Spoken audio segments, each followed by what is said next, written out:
Sayın Öcalan da var bunun içinde. İşte PKK'nın silah bırakması, 40 yıllık mücadele var. Bu 40 yıllık mücadelenin illeki bir bedeli olacak değil mi? Çünkü herhangi bir adım görmedik. Bakın ben Aydın'da yaşıyorum. Burada da yaşamıyorum ama ben her şeyi görebiliyorum, okuyabiliyorum. Öncelikle Sayın Öcalan'ı o meclise getirip halkına seslenmesi gerekiyor. Ve bizim halkımızla gerçekten barış sürecinin olacağına inanılması lazım. Muhatap kim? Sayın Öcalan. Ama hiçbir şey göremiyoruz. Keşke görsek. Kimse ölmese. Herkes yaşasa kardeşçe. Şeylerin olması lazım ve göremiyoruz bunu. İlk kanun ne olmalı biliyor musun? Sayın Öcalan'ın dışarıda olması gerekiyor. Kürt halkının bir noktaya gelebilmesi için Sayın Öcalan'ın şu an orada değil, en az mecliste olması gerekiyor.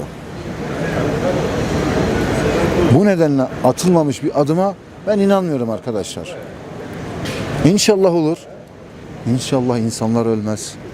Analar ağlamaz. طلب میستکمه هم شفاف گره راستی وره میدانی آشتیجه yani hakkı insana herkes yani bugün avaz salını ve kes noy kuştani kuştun cenaze her tarafı noy hem pevini hem keyif hoşun tamam dixwazim bile rastî her dalyajî rastî were meydanê rastiya wê devlet bile yani şeffaf be hem tarafê devletê hem aliyê dinê jî bizane ka millet çi dixwaze derdê wî çi ye em bêjin bûna çi milletê kuştinê ez çi dixwazim ez wekî Kurdekî ez dixwazim nasnama min belî be yani bê meydanê zimanê dayika min resmî be fermî be wekî dinê em mekteb evê mektebê me em bêjin zarê me here bi zimanê xwe biaxin bixwînin binivîsînin derî de ev tecdîd gere ser bê rakirinê însan kî devlet bê re bikeve evê gere ev azad be wextê azad nebe bin tecdîtê de be zata çi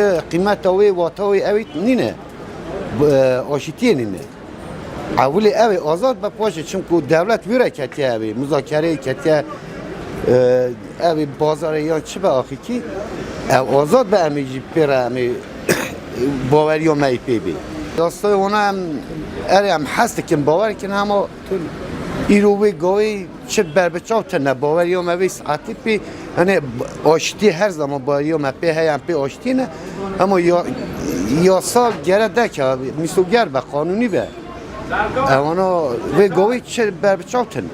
Devlet hatana çe pengov nehat nehoytını. Em bece pengov bin hoytını, em be kanun ve milletre halk ra ev beke şeffaf açık ve bece em evana dikin em bece evana iştını. Sadece ama novi süreç ki danine serde dibicin süreç devam dike. Çe ev ki tine ve govi. Bevê evîn em dixwazim bila her tişt açık were meydanê em jî bizanin her taraf jî bile bizanin. Her insana barışı hest ket. Fakat ne hîle û çap. Evet 2 salî me em tîne barişî û nayne barişî. Em barişî hest ket. Barişî ser xêrî bî. Kurd evet 4 sala 10 gav jî avêtine AKP hiç gavek jî navêtiye. Demek ki suç me ye. Em nêzî bûne û nêzî me nabîn.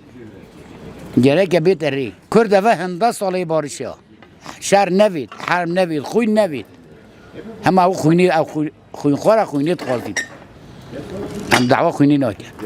Heta vêt hebs û zîndana nêne berdan, ev yekî nedete dinyayê ev barışa çê nabî. Ev Kurdê serî çiyan berê Xwedê ew namîne çûlî.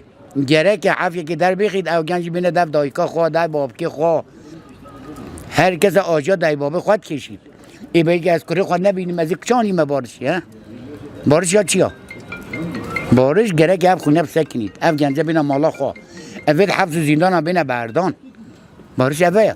Ama öcalet hafızı da barış dikuy dekirin. Ne dekirin? Hatta öcalet ne de berdan serbest ne bitin e barışa ne dekirin. Desteğimiz her zaman da barıştan yanadır. İnşallah bu barış süreci böyle devam eder. Kısa bir zamanda barış olur. Artık yeter yani. Analar ağlamasın. Kimsenin canı yarmasın. Çok canlar yandı. Yani barış sürecinin taraf yani her zaman istiyoruz ki bir an evvel bu iş çözülsün. barış olsun. Tamam bir taraf adım atıyor, diğer taraf da adımını atması lazım yani. Ama bu işin bir an evvel çözüme kavuşması hepimizin açısından daha iyi olur yani. Oyalanması neden kaynaklanıyor, nereden kaynaklanıyor biz de anlamış değiliz yani bilmiyoruz yani. Bu barışı çeke ve çeve inşallah. Kırdım hemici zaten ha Güney Doğu Anadolu hemici kırdım. Ama kadı ittifakı meci ayrılmış neke. Yani birlik olma hebe. Bazı birlik olma tane ve beraberlik olma işte ne? Barış şebe, barış rındı. Ev xan nisakine. Em gişbiri evin. Kürt, Türk. Gişbiri evin. Em Kurdun. Em hasrif kayıp nakin. Çıkaz Kürdan em gişbiri evin. Hattani em bimil bikana beni kılacağım Kurdun. Noyme Kurdun. Em dersak yedine Kurdun. Valla dırkastiyama çiyezani. Dırkastiyama aşitiye, dırkastiyama barışa, dırkastiyama serketine, dırkastiyama gelek Kürt özgürlüğe kulde. Dırkastiyama eve. Hatta keması her taraf çözüm konekin. Barış çeynabe.